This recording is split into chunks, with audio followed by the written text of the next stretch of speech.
اعوذ باللہ من الشیطان الرجیم بسم اللہ الرحمن الرحیم وَلَأُضِلَّنَّهُمْ وَلَأُمَنِّيَنَّهُمْ وَلَآمُرَنَّهُمْ فَلَيُبَتِّكُنَّ آذَانَ الْأَنْعَامِ وَلَآمُرَنَّهُمْ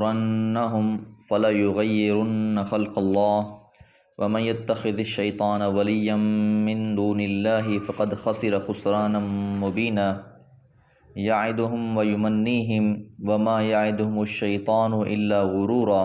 أُولَئِكَ مَأْوَاهُمْ جَهَنَّمُ وَلَا يَجِدُونَ عَنْهَا مَحِيصًا۔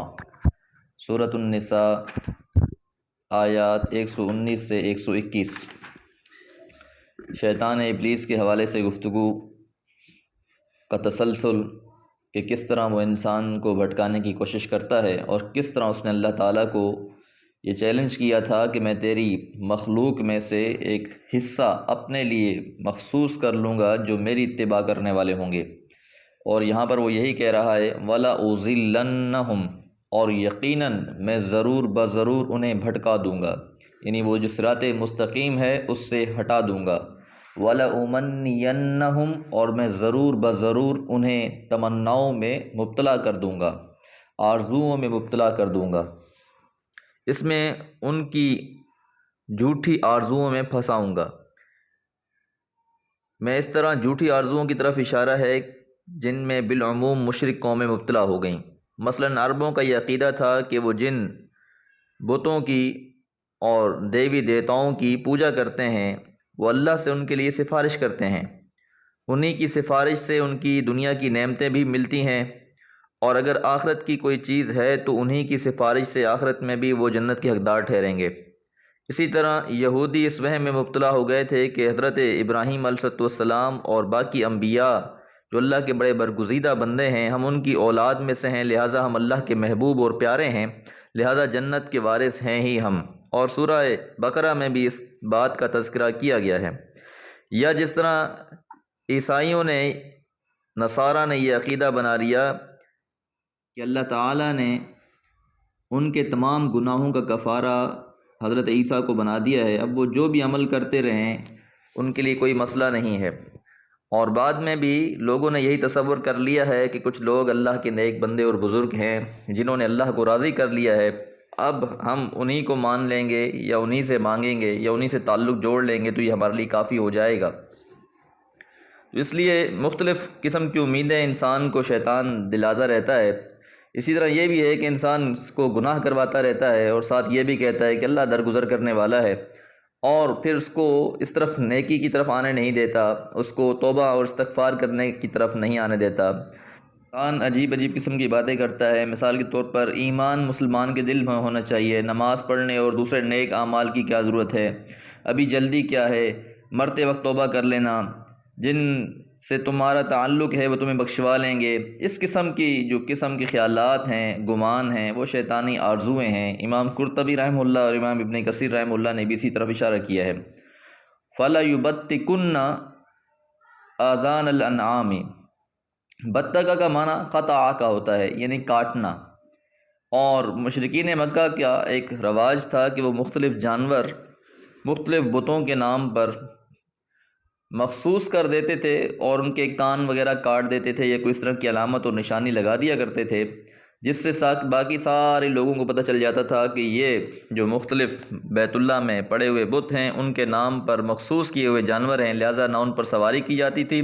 اور نہ ہی انہیں کوئی تنگ کرتا تھا، اور وہ کسی کی فصل میں سے، کسی کے گھر میں سے کچھ بھی کھا پی بھی لیں تو اسے کوئی منع نہیں کرتا تھا کہ یہ اس طرح کے جانور ہیں جو مخصوص ہیں۔ وَلَآمُرَنَّهُمْ، یقیناً میں ان کو حکم بھی دوں گا اور وہ کان بھی کاٹیں گے جانوروں کے۔ وَلَآمُرَنَّهُمْ، اور میں انہیں ضرور حکم دوں گا۔ فَلَيُغَيِّرُنَّ خَلْقَ اللَّهِ، تو وہ اللہ کی تخلیق کو تبدیل کر دیں گے۔ اللہ نے جس فطرت پر انسان کو پیدا کیا ہے اس کو وہ چینج کر دیں گے، تبدیل کر دیں گے۔ اللہ تعالیٰ کی بنائی ہوئی فطرت تو اصل وہی ہے کہ جس کے بارے میں قرآن نے بھی کہا کہ اللہ تعالیٰ نے انسان کو فطرت اسلام پر تخلیق کیا ہے۔ فطرت اللہ التی فطر الناس علیہا، وہ اللہ تعالیٰ کی فطرت جس پر اللہ تعالیٰ نے انسانوں کو پیدا کیا ہے کہ وہ ایک اللہ کی عبادت اور بندگی کریں، لیکن اکثر قوموں نے اللہ تعالیٰ کے بجائے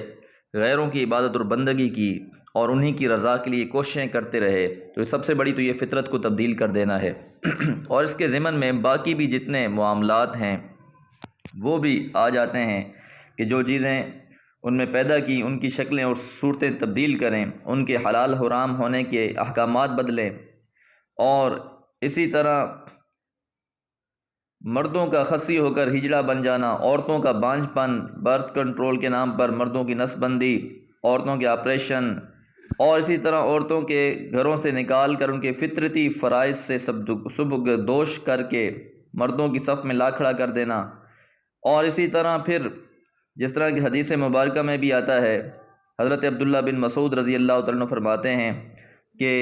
اللہ تعالیٰ نے لعنت کی ہے ایسی عورتوں پر جو گوندنے والیاں اور گندوانے والی ہوں، یعنی جلد میں نیل یا سرمے سے نقش بنوانے والی ہوں، چہرے کے بال صاف کروانے والی ہوں، اور حسن کے لیے دانتوں میں فاصلہ پیدا کرنے والی، اللہ عز و جل کی تخلیق کو تبدیل کرنے والی۔ تو مختلف اس طرح کے جو کام ہیں جن سے منع کیا گیا ہے شریعت میں، اسلام میں، اس کے اندر وہ مبتلا ہو جاتے ہیں، تو یہ اللہ کی تخلیق کو تبدیل کرنے کے مترادف ہے۔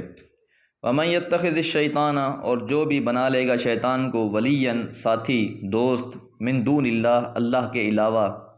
فقد خسر، تحقیق اس نے نقصان اٹھایا، خسران مبینہ، واضح نقصان، کیونکہ اللہ کو چھوڑ کر کسی اور کی راہ کی اتباع کرنا یہ بہت گھاٹے کا نقصان ہے، دنیا کے اعتبار سے بھی اور آخرت کے اعتبار سے بھی۔ یعدہم،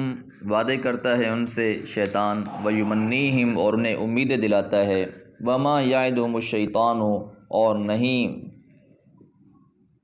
شیطان ان کے ساتھ وعدہ کرتا الا غرورا، مگر دھوکے والا، یعنی شیطان کے جتنے بھی وعدے ہیں، جتنی بھی امیدیں ہیں، یہ سب دھوکے کی امیدیں ہیں، ان کی حقیقت کچھ بھی نہیں ہے۔ اولئک، یہی وہ لوگ ہیں، یعنی جو شیطان کے بہکاوے میں آ جاتے ہیں، مأواہم جہنم، ان کا ٹھکانہ جہنم ہے، جو اللہ کی فطرتوں کو تبدیل کرنے والے ہیں۔ ولا یجدون، اور وہ نہ پائیں گے، عنہا، اس سے، محیصا، کوئی بھاگنے کی جگہ، کوئی نکلنے کی جگہ، کہ جہنم ایک ایسی جگہ ہوگی جہاں سے انسان کے لیے کوئی راہ فرار نہیں ہے۔ اللہ تعالیٰ سے دعا ہے اللہ تعالیٰ فطرت اسلام پر رکھے اور شیطان کی چالوں سے محفوظ رکھے۔ وما علیہ الا البلاغ۔